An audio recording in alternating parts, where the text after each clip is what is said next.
నారా లోకేష్ రెండోసారి మంత్రిగా ప్రమాణ స్వీకారం చేశారు.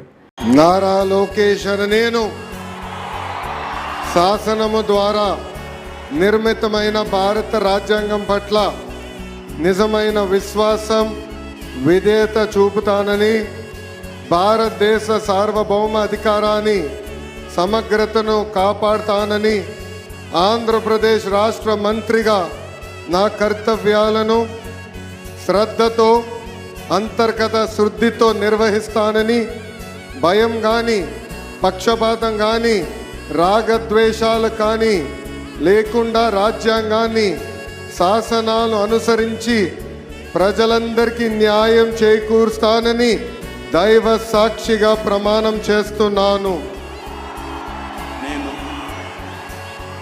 నారా లోకేష్ అని నేను ఆంధ్రప్రదేశ్ రాష్ట్ర మంత్రిగా నా పరిశీలనకు వచ్చిన లేదా నాకు తెలియవచ్చిన ఏ విషయాన్ని, నా కర్తవ్యాలను సక్రమంగా నిర్వహించేందుకు అవసరమైన మేరకు తప్ప ప్రత్యక్షంగా కానీ పరోక్షంగా కానీ ఏ వ్యక్తికి లేదా వ్యక్తులకు తెలియజేయనని లేదా వెల్లడించనని దైవ సాక్షిగా ప్రమాణం చేస్తున్నాను.